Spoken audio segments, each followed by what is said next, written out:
எல்லாருக்கும் வணக்கம் ஃப்ரெண்ட்ஸ். அடுத்த 20 வருடங்களுக்கு அமெரிக்க டாலரை உலகத்தை ஆளும் ரஷ்ய அதிபர் புதினின் அதிரடி ஜியோ பொலிட்டிக்கல் நகர்வு. 3 லட்சம் கோடியில் 114 ரஃபேல் போர் விமானங்களை இந்தியாவில் உருவாக்க பிரான்ஸ் இந்தியா டிஃபென்ஸ் ஒப்பந்தம். அமெரிக்காவுக்கு எதிராக இந்தியா ரஷ்யா சீனாவின் பிரிக்ஸ் கரன்சி சாத்தியமா இல்லையா? உலக அரசியல்ல இப்ப இந்தியா அமெரிக்கா ரஷ்யாவுக்கு நடுவுல என்ன நடந்துட்டு இருக்குன்னு இந்த வீடியோல பார்க்கலாம் ஃப்ரெண்ட்ஸ். வீடியோக்குள்ள போறதுக்கு முன்னாடி நம்ம சேனலை மறக்காம சப்ஸ்கிரைப் பண்ணிக்கங்க. மேலும் டிஃபென்ஸ் ஜியோ பாலிடிக்ஸ் இன்ஃபர்மேஷனை தெரிஞ்சுக்க மேல இருக்க ஐகார்டை கிளிக் பண்ணி பாருங்க. அரசு வேலைக்கு முயற்சி பண்றவங்களுக்கும் மன அமைதி மணி ஹேண்டலிங் தெரிஞ்சுக்கணும்னு நினைக்கிறவங்களுக்காக சில புக்குங்களை நாங்க டேக்டு ப்ராடக்ட்ஸா கொடுத்துருக்கோம். அதையும் போய் செக் பண்ணி பாருங்க. இப்போ வாங்க ஃப்ரெண்ட்ஸ், நம்ம வீடியோக்குள்ள போகலாம். உக்ரைன் போற நிறுத்துவன்னு ட்ரம்ப் ஒரு பக்கம் பேசிட்டு இருந்தாலும் அந்தாண்ட பக்கம் ரஷ்ய அதிபர் விளாடிமிர் புதினும் கச்சா எண்ணெய் வள கொட்டி கிடக்கிற வெனிசுலா நாட்டை அமெரிக்கா கைப்பற்றிட்டாங்க. பதிலுக்கு நான் உக்ரைன் நாட்டை முடிஞ்ச அளவுக்கு கைப்பற்றிக்கிறேன், நீங்க அதுக்குள்ளார வராதிங்கன்ற மாதிரி தான் புதினோட நகர்வுங்க அமைஞ்சிருக்கிறதா டிஃபென்ஸ் எக்ஸ்பர்ட்டுங்க சொல்றாங்க. ஃப்ரெண்ட்ஸ், ரஷ்யாவோட எக்கானமின்றது எப்படி இப்ப ரன் ஆயிட்டு இருக்குதுன்னா, போர் நடக்காத நாடுகளோட எக்கானமின்றது வேற விதமா அமைஞ்சிருக்குங்க. அதுவே ரஷ்யாவை எடுத்துக்கிட்டா அவங்க உக்ரைன் நாட்டோட 2022ல தொடங்கி 4 வருஷத்துக்கு மேல போர் நடத்திட்டு வரதுனால ரஷ்யாவோட எக்கானமின்றது வார் டைம் எக்கானமியா தான் ரன் ஆயிட்டு இருக்குதுன்னு பொருளாதார நிபுணர்கள் சொல்றாங்க.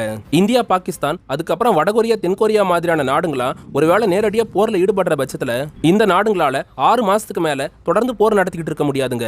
G7 நாடுங்க மாதிரி பொருளாதாரத்துல தன்னிறைவோ உச்சபட்ச பொருளாதார வளர்ச்சியை இந்த நாடுங்க இப்ப வரைக்கும் எட்டலன்றதுனால வருஷ கணக்கெல்லாம் போர் நடத்திக்கிட்டு இருக்க முடியாதுங்க.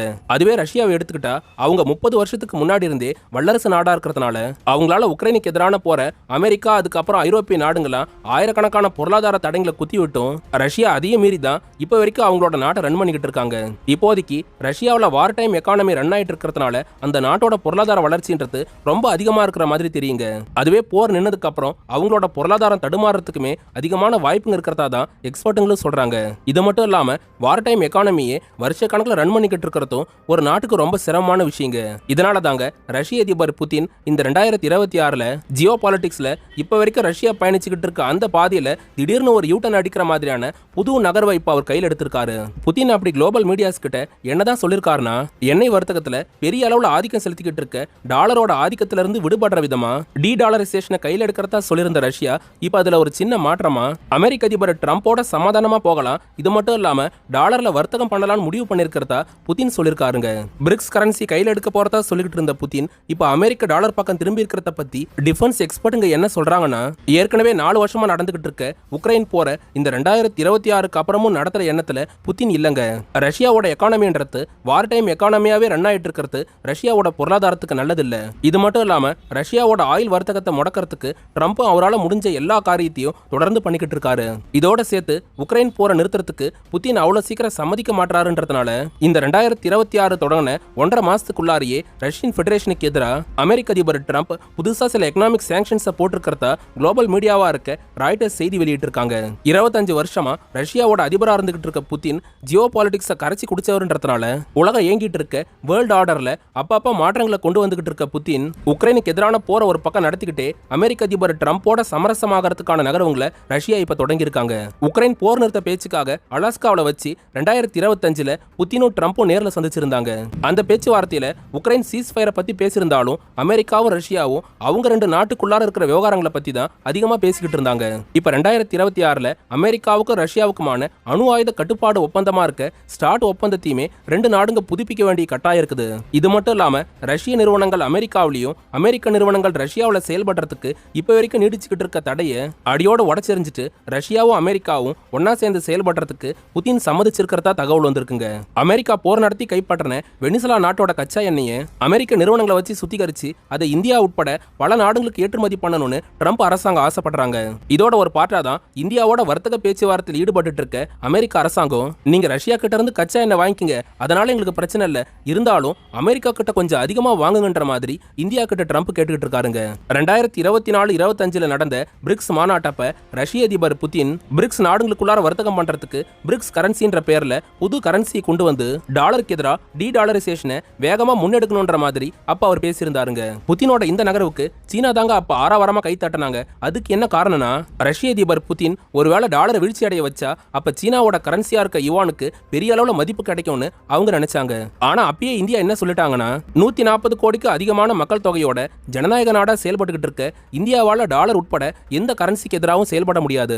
எங்களை பொறுத்த வரைக்கும் பைலேட்டரலா 2 நாடுகளுக்கு நடுவுல நடக்கிற வர்த்தகத்துல இந்திய கரன்சியை பயன்படுத்திக்குவோம். அதே சமயம் டாலர்ல நடந்துட்டு இருக்க ட்ரேடையும் கைவிடணும்ன்றது எங்களோட நோக்கம் கிடையாதுன்றத இந்தியா அப்பவே தெளிவுபடுத்திட்டாங்க. இது எல்லாத்தையும் உன்னிப்பா கவனிச்ச ரஷ்ய அதிபர் புதின் பிரிக்ஸ் கரன்சின்ற கான்செப்ட் ஃபியூச்சர்ல தான் ஒர்க் அவுட் ஆகும், இப்போதைக்கு அதுல இருந்து பின்வாங்கிடலான்னு அமெரிக்காவோட டாலருக்கு அடுத்த 20 வருஷத்துக்கு லைஃப் கொடுக்குற விதமா புது ஜியோ பொலிட்டிக்கல் நகர்வை தொடங்கிட்டாரு. ட்ரம்ப்புமே இதை தாங்க ஆசைப்படுறாரு. ட்ரம்ப் என்ன சொல்லிக்கிட்டு இருக்காருன்னா, உலகத்துல பவர் செக்டாரா இருந்துகிட்டு இருக்க ரஷ்யா இந்தியா மாதிரியான நாடுங்க எக்காரணத்தை கொண்டும் டாலருக்கு எதிராக செயல்படாதீங்க. ஸ்ட்ராட்டஜிக்கா எங்களுக்கு சில சிக்கல் இருந்தாலும் பரவாயில்ல, இந்தியா ரஷ்யாவுக்கு சப்போர்ட் பண்ண அமெரிக்கா தயாரா தான் இருக்குதுன்ற மாதிரி ட்ரம்ப் குளோபல் மீடியாஸ் கிட்ட பேசியிருக்காருங்க. டி டாலரைசேஷனை புதின் கைவிடுறது மூலமா ட்ரம்ப் தாங்க இப்ப குஷியா இருப்பாரு. அப்பாடா, உலகத்துல டாலருக்கு இருந்த பெரிய த்ரெட்ன்றது ஒரு வழியா நீங்கிடுச்சு. நம்மளோட 4 வருஷம் ஆட்சி காலம் மட்டும் இல்லாம அடுத்து 20-30 வருஷத்துக்கு எந்த பிரச்சனையும் இருக்காதுன்னு ட்ரம்ப் நினைக்கிறாருங்க. ரஷ்யாவோட இந்த முடிவுனால அமெரிக்காவும் தன்னோட போயிங் விமானங்கள்ல தொடங்கி அமெரிக்கா தயாரிச்சுக்கிட்டு இருக்க பல பொருளுங்களையும் ரஷ்யாவுக்கு ஈஸியா ஏற்றுமதி பண்ண முடியும். அதே சமயம் அமெரிக்கா கரண்ட் தயாரிக்க பயன்பட்டுக்கிட்டு இருக்க யுரேனியம் மாதிரியான தனிமத்தை ரஷ்யா கிட்ட இருந்து எந்த பிரச்சனையும் இல்லாம அமெரிக்காவால வாங்கிக்க முடியும். 2026 மே மாசத்துக்குள்ளார துருக்கி இல்லைனா சவுதி அரேபியாவில் வச்சு ரஷ்ய அதிபர் புதினை 2வது தடவை ட்ரம்ப் சந்திக்க இருக்காருங்க. இந்த சந்திப்புக்கு அப்புறம் ரஷ்யாவுக்கு எதிராக அமெரிக்கா போட்டு வச்சிருக்க சில பொருளாதார தடைகளை நீக்கி விட்டுட்டு ரஷ்யன் ஃபெடரேஷனோட சுமூகமா வர்த்தகம் பண்ணலான்னு ட்ரம்ப் முடிவு பண்ணிருக்கிறதா குளோபல் மீடியாவா இருக்க தி கார்டியன் செய்தி வெளியிட்டு இருக்காங்க. ஜியோ பாலிடிக்ஸ்ல அமெரிக்காவும் ரஷ்யாவும் இந்த மாதிரியான நகரங்களை பண்ணிக்கிட்டு இருக்க நேட்டோ நாடா இருக்க பிரான்ஸும் அதுக்கப்புறம் இந்தியாவும் ஒன்னா சேர்ந்து புது ஒப்பந்தத்தில் இப்ப கையெழுத்திட்டு இருக்காங்க. பிப்ரவரி 17, 2026 அன்னைக்கு மும்பைல வந்து தரையிறங்கின பிரான்ஸ் அதிபர் இமானுவேல் மேக்ரான் 3 நாள் பயணமா வந்திருக்கிற மேக்ரான் டெல்லியில நடக்கிற ஏஐ மாநாட்டில் கலந்துக்கிறாரு. அதுக்கப்புறம் பெங்களூர்ல வச்சு ஏர்பஸ் நிறுவனத்துக்கு சொந்தமான ஹெலிகாப்டர் தயாரிப்பு தொழிற்சாலையை தொடங்கி வைக்கிற மேக்ரான் கடைசியா இந்தியா பிரான்ஸுக்கான 3 லட்சம் கோடி ஒப்பந்தத்துல பிரான்ஸ் அதிபர் இமானுவேல் மேக்ரானும் இந்திய பிரதமர் மோடி அவர்களும் கையெழுத்து போட இருக்கிறதா குளோபல் மீடியாவா இருக்க இந்துஸ்தான் டைம்ஸ் செய்தி வெளியிட்டு இருக்காங்க. 3 லட்சம் கோடிக்கு இந்தியா பிரான்ஸ் ஒன்னா சேர்ந்து அப்படி என்ன தயாரிக்க போறாங்கன்னு கேட்டீங்கன்னா, இந்தியா பாகிஸ்தானுக்கான ஆபரேஷன் சிந்தூர் போர் உட்பட பல ராணுவ நடவடிக்கைகளுக்கு இந்தியாவுக்கு முக்கியமான ஆயுதமா இருக்க ரஃபேல் போர் விமானங்களை தயாரிக்கிறதுக்கு தான் இந்தியாவுக்கும் பிரான்ஸுக்கும் நடுவுல இந்த ஒப்பந்தமே போடப்படுதுங்க. இந்தியாவும் பிரான்ஸ் ஒன்னா சேர்ந்து 114 ரஃபேல் போர் விமானங்களை உருவாக்குறத பத்தி டிஃபென்ஸ் எக்ஸ்பர்ட்டுங்க என்ன சொல்றாங்கன்னா, இந்தியாவுக்கு போர் அச்சுறுத்தலை கொடுத்துக்கிட்டு இருக்க பாகிஸ்தானோட விமானப்படை கிட்ட இப்போதைக்கு 5th ஜெனரேஷன் போர் விமானம் எதுவுமே கிடையாது. அதே சமயம் பாகிஸ்தானோட பங்காளியா செயல்பட்டுக்கிட்டு இந்தியாவுக்கு எதிர்ப்பா இருந்துகிட்டு இருக்க சீனாவை பொறுத்த வரைக்கும் அவங்களோட ராணுவத்துக்கிட்ட J-20 மாதிரியான 5th ஜெனரேஷன் போர் விமானம் பயன்பாட்டில் இருக்குதுங்க. ஆபரேஷன் சிந்தூர் போர் அப்பயே பாகிஸ்தான் ராணுவம் இந்தியாவுக்கு எதிராக அதிகமா பயன்படுத்தினது சீனாவோட ஆயுதங்களா இருந்தது. சீனாவோட HQ-9 ஏர் டிஃபென்ஸ் சிஸ்டத்தை தொடங்கி சீனாவோட தயாரிப்பா இருக்க PL-15E மிசைல்ஸ்ங்களை தான் இந்தியாவுக்கு எதிராக அவங்க ஏவிட்டு இருந்தாங்க. ஆபரேஷன் சிந்தூர் போர் முடிஞ்சு ஒரு 8 மாசத்தை கடந்திருந்தாலும் இந்த 2026 இந்தியாவுக்கு எதிராக போர் நடத்தியே ஆகணும்ன்றதுல பாகிஸ்தானோட ராணுவ தளபதியா இருக்க அசிம் முனீர் தீவிரமா செயல்பட்டு வரதா டிஃபென்ஸ் எக்ஸ்பர்ட்டுங்க சொல்றாங்க.